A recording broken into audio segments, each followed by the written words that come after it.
Halo semuanya, jumpa lagi bersama saya Coach Hendra Hilman di channel YouTube Coach Hendra Hilman. Seperti biasa, bagi Anda yang baru pertama kali nonton channel saya, Anda bisa nonton dulu, lalu bisa komen di bawah, subscribe jangan lupa, dan share ke teman-teman Anda. Ya. Nah, hari ini saya akan berbagi tips mengenai apa yang harus Anda lakukan jika Anda saat ini mempunyai bisnis dan tentunya pastinya Anda punya kompetitor.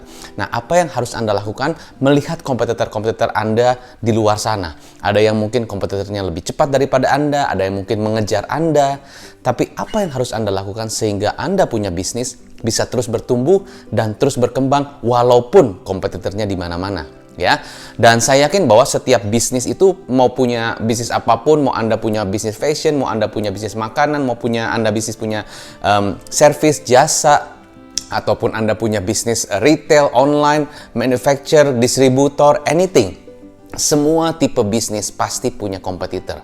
Dan kompetitor ini selalu akan ada di setiap bisnis, ya. Nah, jadi kalau saya ditanya, Coach, saya mendingan pilih bisnis yang mana ya? Apa bisnis yang ini apa yang itu? Yang makanan atau pilih bisnis yang di industri kesehatan, apa edukasi dan sebagainya? Kalau menurut saya, pilih bisnis yang punya kompetitornya tidak terlalu banyak. Ya, setiap bisnis pastinya punya kompetitor, tapi pilih yang kompetitornya tidak terlalu banyak, ya. Nah, jadi coba Anda pilih itu. Tapi kalau sudah terlanjur gimana nih Coach? Ya sudah, kalau sudah terlanjur ya jalan aja. Cuman apa langkahnya? Nah, ini yang harus saya sampaikan kepada Anda supaya Anda bisa berpikir lebih strategis lagi apa yang harus saya lakukan, ya. Jadi topik kali ini tentang kompetitor. Kompetitor. Ya.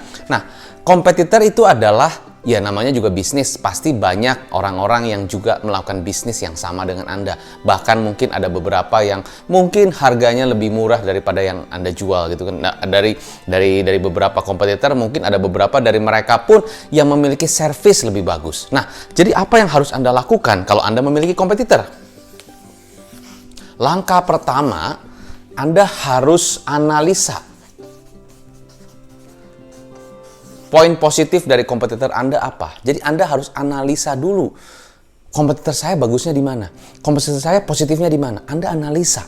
Analisanya gimana? Bisa dari atas, artinya bisa dari surface, lihat dari luar gitu kan. Misalnya tokonya sama-sama di sebelah Anda, sebelahan gitu. Ya udah, lihat dari luar apa yang mereka lakukan, mereka kerjain apa, marketing strateginya gimana, lihat dari luar.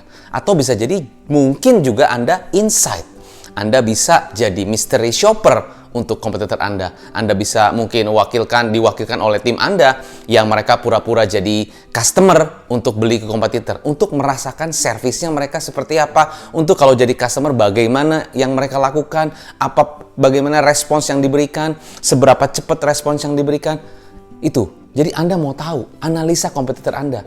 Lihat yang positifnya apa. Oh, ini yang positifnya. Oh, marketing strateginya bagus. Oh, dia servisnya bagus. Oh, tokonya sangat bersih, rapi, hygiene. Oh, pelayanannya bagus dari timnya. Itu salah satu analisa. Jadi saran saya kalau Anda punya bisnis, selalu lihat apa yang dilakukan oleh kompetitor. Analisa. Ya, boleh kalau menurut saya itu sah-sah aja. Analisa, namanya kita belajar, kan kita learning. Ya, ada beberapa kompetitor yang benar-benar terbuka banget strategi marketingnya begini. Oh, dia online begitu. Oh, dia pakai landing page. Oh, dia pakai e-commerce. Oh, dia pakai Facebook Ads. Oh, dia pakai Instagram Ads dan sebagainya. Oh, dia pakai TikTok. Ya sudah, analisa. Oh, mereka bagus. Oke, that's good. Ya sudah, setelah itu simpen. Anda catat yang bagusnya apa. Tapi ingat, yang dicatat adalah yang benar-benar fundamental bagus. Ya, jangan cuma oh ya mereka bagus sih, harganya lebih murah. Ya. Semua namanya juga jualan, ya beberapa strategi mungkin harganya lebih murah. Tapi bukan hanya itu yang Anda cari. Lihat yang lebih fundamental apa. Mungkin marketing strateginya gimana. Atau mungkin bagaimana cara dia lebih interaksi dengan customer-nya seperti apa. Customer service-nya bagaimana. Kayak gitu. Ya, lebih fundamental. Itu nomor pertama. Nomor kedua, analisa yang negatifnya apa. Jadi nomor pertama analisa yang positif. Yang kedua adalah analisa yang mereka kurang, yang mereka lemah, yang mereka mungkin ya tidak melakukan dengan optimal. Apa? Anda cari tahu juga, riset juga. Anda bisa turunkan tim Anda untuk jadi mystery customer, datang ke kompetitor. Anda tanya-tanya gimana timnya ini, apa yang mereka lakukan dan sebagainya. Ya sebagai customer lah, layaknya sebagai customer gimana. Coba Anda rasakan bagaimana pelayanannya, bagaimana servisnya, bagaimana ketersediaan produknya dan sebagainya. Anda analisa apa sih yang mereka harusnya bisa lebih bagus. cari yang fundamental. Sekali lagi, bukan hanya cari yang lemahnya. Oh, kayaknya mereka nih harga ini lebih tinggi. Oh, kayaknya mereka ini kurang cepat responsnya. Bukan hanya cuma itu, tapi lebih fundamental lagi. Apa yang mereka lemah? Apa yang mereka mungkin nggak melihat? Anda cari. Ya, misalnya kompetitor Anda sama-sama bikin cake gitu ya, bikin red velvet misalnya begitu. Ya udah, Anda lihat, oh mereka bikin red velvetnya, mereka dijualan pakai Instagram. Oke, setiap postingnya bagus. Oke, yang lemahnya apa? Oh ternyata setiap mereka posting ada caption tapi yang like sedikit. Oh, oke. Berapa kali Anda lihat postingnya, ternyata yang like sedikit, yang komen sedikit. Berarti posting sudah bagus, caption sudah bagus, tapi yang komen sedikit. Bisa jadi itu ada beberapa hal yang Anda lihat ini bisa jadi bukan kelemahan sih. Mungkin mereka postingnya bagus, captionnya bagus, tapi mungkin ada engagement yang kurang. Nah, di situ bisa jadi. Ya, jadi cari kelemahan yang fundamental. Cari kelemahan yang fundamental. Itu kalau dari sisi marketingnya. Dari segi produknya, apa yang Anda bisa lihat dan Anda melihat, Anda bisa masuk juga. Wah, ternyata ini kelemahannya dia, secara rasa, misalnya red velvet ya, ini contoh aja buat Anda. Oh, secara rasa sih enak, potongannya rapi. Tapi mungkin packagingnya bisa jadi kurang ya, misalnya begitu, kurang rapi, atau mungkin apalah segala macam hal yang mungkin negatif gitu kan, dari sisi itunya. Tergantung apapun ya, bisa jadi pada saat Anda pesan, prosedurnya begitu sulit, ya terlalu lama, nunggu responsnya lama, itu juga bisa jadi kelemahan dari kompetitor. Nah, coba, apakah Anda bisa gali dari situ? Itu poin nomor 2. Nah, ya. Lalu, berikutnya apa? Setelah nomor 1 analisa positif, nomor 2 analisa negatif, nomor 3, nah ini penting. Nomor 3 penting. Ya, nomor 3 Anda harus temukan niche bisnis Anda. Nah, jadi ini paling penting. Jadi Anda bukan hanya, kompetitor saya bagusnya di situ. Kompetitor saya positifnya di situ. Kompetitor saya negatifnya di sini. Terus Anda ya sudah improve di situ. Ya bukan hanya itu saran saya. Tapi Anda temukan niche Anda. Sesuatu yang unggul yang hanya Anda yang punya. Jadi niche bukan hanya melebihi saja. Melebihi saja menurut saya tidak cukup. Oh, mereka misalnya dengan rasa, misalnya red velvet nih, potongannya ada yang segitiga, ada yang mungkin pie dan sebagainya, Anda bikin yang kotak. Ya, itu berbeda. Ya, perbedaan itu penting, itu harus. Tapi bukan hanya perbedaan. Misalnya mereka servisnya lambat, Anda lebih cepat, itu boleh. Ya, artinya improvement yang lebih baik. Tapi bukan hanya itu. Saran saya, Anda harusnya bukan cuma beda aja, tapi harusnya lebih tinggi. Ya, harusnya outperform gitu loh, di atas kompetitor. Jauh di atas kompetitor. Sehingga mereka ngejar, tapi agak sulit ngejar karena jauh ketinggalan. Nah, ini memang harus dipikirkan. Ya, kalau Anda tidak bisa pikir sendiri, ya harus brainstorm dengan orang yang tepat. Carilah mentor, carilah business coach, carilah orang-orang yang bisa diajak tukar pikiran yang secara positif bisa mendapatkan strategi yang lebih niche lagi, lebih tepat lagi. Jadi saran saya adalah cari niche-nya. Maksudnya niche itu apa? Niche itu betul-betul sesuatu yang beda, ya, yang benar-benar bukan hanya beda, tapi baru gitu ya, sesuatu yang baru. Jadi bagaimana? Fokus ke 4P marketing. Pastinya saya rasa Anda semua tahu yang namanya 4P marketing ya. Price, promotion, product, place. Semua juga udah tahu itu marketing, wah udah legendary banget lah. Tapi biasanya kita tahu, tapi apakah kita benar-benar optimal memastikan 4P ini dijalankan? Ya, maksudnya 4P dari mana? Coba dari segi 4P. Satu, yang pertama adalah price, dari segi harga. Kompetitor harganya lebih murah misalnya gitu, atau mungkin mereka lebih mahal. Tapi saya rasa price itu adalah relatif. Jadi intinya Anda bisa membuat sebuah persepsi dari produk tertentu yang Anda buat dengan ditambah rasa tertentu atau ditambah flavor tertentu, ditambah ingredients tertentu gitu ya. Misalnya begitu kan. Lalu naikkan persepsinya. Misalnya contoh, Anda tadi misalnya red velvet, tapi ditambah serbuk keju gitu, kejunya yang betul-betul import, misalnya begitu, ya. Dan rasanya jadi lebih ada cheesy-nya sedikit, ya melted juga gitu. Nah, itu kan ada sedikit tambahan ingredients yang meningkatkan persepsi dari harga, ya. Jadi harga itu penting. Anda bisa menempatkan, membangun persepsi dari produk Anda sehingga harganya bisa lebih tinggi. Bahkan mungkin orang akan lihat nih harganya memang bagus ya, karena produk ini memang nggak ada dan ini memang benar-benar baru ya. Itu dari segi harga. Nah, dari segi produk Anda bisa ciptakan apa lagi produk yang mungkin berbeda ya, bukan hanya mirip-mirip tapi benar-benar ciptakan produk yang memang beda yang memang baru, ya dengan packaging yang baru, dengan pokoknya sesuatu yang baru gitu, yang belum pernah ada misalnya gitu. Ya sama-sama Red Velvet tapi sesuatu yang benar-benar baru. Apa yang baru dari produk Red Velvet yang bisa Anda buat? Ya, ada nggak di Indonesia contohnya yang benar-benar baru dan benar-benar belum pernah ada tadinya dan langsung ada? Misalnya ada, tadinya apa? Misalnya ada nggak seperti itu? Ya mungkin ada juga beberapa minuman, ya tadinya cuman misalnya iced tea begitu kan, atau mungkin ya teh with milk begitu, tapi orang ciptakan boba. Itu kan boba adalah sesuatu yang baru. Sebenarnya hanya mencampurkan ini, mencampurkan itu dengan ingredients ini, topping itu, jadilah boba. Ya, ada yang dipanasin dan sebagainya, ya. Itu sesuatu yang baru. Nah, buatlah produk yang betul-betul baru, yang belum ada, itu niche.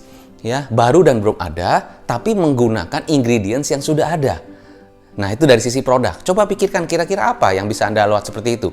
Ya, di Bandung salah satunya, ya, kita ada Bandros, Bandung Tour on Bus, ya. Itu sesuatu yang baru di Bandung dan masyarakat Bandung seneng banget di Jawa Barat. Kenapa? Itu seperti double decker di London, ya. Jadi menggabungkan ya dari sana dari sini, kreativitas sana sini, jadilah Bandros, Bandung Bis on Tour. Nah, itu sesuatu yang baru. Jadi niche-nya dapat, bukan hanya sekedar kendaraan biasa gitu dan sebagai food truck salah satunya. Itu sesuatu yang baru, ya. Tadinya orang bisa dagang di atau jualan di mana, di tempat itu pakai roda biasa atau pakai stand biasa. Ini food truck. Ya, jadi sebuah mobil didesain sehingga bisa jualan di sana dan orang bisa duduk di situ. Ya, sambil makan, sambil ngobrol dan sebagainya, beli makan di situ. Food truck itu salah satu produk yang bisa diciptakan untuk sesuatu yang berbeda dan punya dampak yang beda. Nah, sesuatu yang baru seperti itu. Oke? Nah, jadi bukan hanya cuma sekedar beda dikit, bukan hanya itu, tapi sesuatu yang benar-benar baru, tapi menggunakan ingredients yang ada atau menggunakan cara-cara yang sudah ada, resource yang sudah ada, Anda gabungkan. Itu keren, ya. Apalagi itu dari P, ya, produk, price, ya. Lalu dari apa lagi? Dari place. Nah, dari place. Jadi contohnya, misalnya tadi ya jualan Red Velvet nih, contoh aja buat Anda. Nah, kalau orang jual Red Velvet biasanya di mana? Oh, di toko kue, ya, di toko kue, atau mungkin mereka bisa pesan secara online. Ya, bisa jadi di Anda punya website, ya, Anda punya landing page, itu umum. Anda punya Instagram, itu umum. Semuanya jualan di sana. Nah, apa yang tidak umum? Apa yang bisa berbeda dari segi place? Anda bisa membuat contohnya gitu ya, Red Velvet Box misalnya begitu. Red Velvet Box, misalnya Anda punya brand apa, lalu bikinlah box-box kecil, konsepnya seperti photo box, karena Anda tahu ternyata target marketnya yang beli Red Velvet kebanyakan misalnya adalah female. Ya, orang-orang yang anak-anak muda, wanita gitu ya, umur sekitar mungkin 20 ya, mungkin 18 sampai 25 dan masih senang foto-foto ya, selfie-selfie ya, yang beberapa kalangan tertentu juga masih senang selfie. Zaman sekarang semuanya bisa selfie gitu kan. Nah, kalau kita buat place-nya seperti kayak box gitu kan. Ini contoh sederhana aja buat Anda ya. Jadi Red Velvet Box. Jadi bukan hanya cuma jual di toko cake tertentu, tapi buatlah satu box yang keren. Konsepnya seperti photo box ya. Menggabungkan antara food stand dan juga photo box dijadikan satu dengan warna merah. Ya, dan di situ ada sedikit satu background begitu yang betul-betul merah semua, sehingga si pembeli atau calon customer dan customer bisa sambil selfie sambil mereka membeli Red Velvet produk Anda. Itu contoh aja, dan Anda tempatkan di tempat-tempat dan lokasi-lokasi yang betul-betul strategis banget sehingga customer bisa langsung datang ke Red Velvet Anda, Red Velvet Box Anda. Ya, konsepnya photo box, menggabungkan photo box dan food stand, Anda tempatkan di tempat-tempat yang strategis. Itu dari sisi place. Bisa jadi kan niche banget. Oh, nggak ada tuh kompetitor seperti itu, sesuatu yang benar-benar baru. Itu contoh. Ya, ini contoh sederhana aja ya. Mungkin belum ada, tapi saya hanya sedikit membuka pikiran Anda tentang itulah yang namanya creativity. Tadi dari segi place. P terakhir adalah dari segi promosi. Nah, promosinya juga harusnya beda. Jangan cuman diskon 20%, diskon 30%, beli 2 gratis 1. Ya, itu umum. Kompetitor lakukan itu, Anda lakukan itu ya umum-umum saja. Ya, jangan hanya itu saran saya, bukan cuman beda, tapi ingat outstanding, lebih tinggi kalau bisa. Sehingga kompetitor agak susah mengejarnya gitu ya. Nah, gimana cara bikin promosi yang berbeda? Nah, Anda harus tahu, Anda harus kenal target market Anda siapa. Kalau Anda nggak kenal target market mereka, promosinya mungkin ya biasa-biasa gitu-gitu aja, umum-umum aja.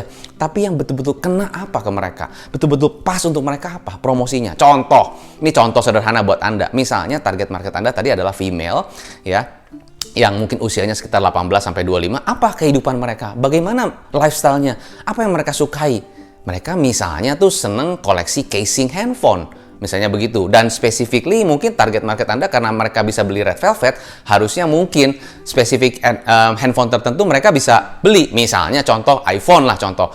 Jadi setiap pembelian Red Velvet dengan rupiah sekian mendapatkan free handphone atau iPhone casing dengan berwarna merah. Nah, misalnya contoh. Jadi itu sesuatu promosi yang berbeda, ya. You get free iPhone case red color, ya, when you buy this Red Velvet dengan spesifik harga. Bisa jadi promosinya seperti itu. Jadi beda, nggak cuma diskon 20%, gratis ini, gratis itu umum. Ya, carilah sesuatu yang berbeda. Oke, itu dari segi 4P. Bayangin, Anda 4P aja Anda bisa luas banget, itu bisa Anda explore kemana. Dan akhirnya Anda punya satu produk yang benar-benar niche. Padahal Anda cuma jualan Red Velvet. Itu saya contoh aja buat Anda. Ya, jadi intinya adalah, ini paling penting, Anda mesti temukan ini. Kalau Anda cuma beda-beda aja, itu wah, umum aja. Besok kompetitor lain juga lakukan seperti itu. Oke? Nah, nomor 4. Nomor 4, make it easy. Make it easy. Ini kuncinya. Ya, mau Anda jualan apapun, mau Anda jual produk apapun, ya, semua tipe customer, termasuk saya kalau jadi customer, saya maunya mudah, gampang gitu loh. Ya, zaman sekarang nggak mau yang ribet-ribet, nggak mau yang susah-susah. Make it easy. Jadi setelah tadi Anda nomor 1 adalah, cari positifnya, cari negatifnya nomor 2, ketiga temukan niche, keempat make it easy.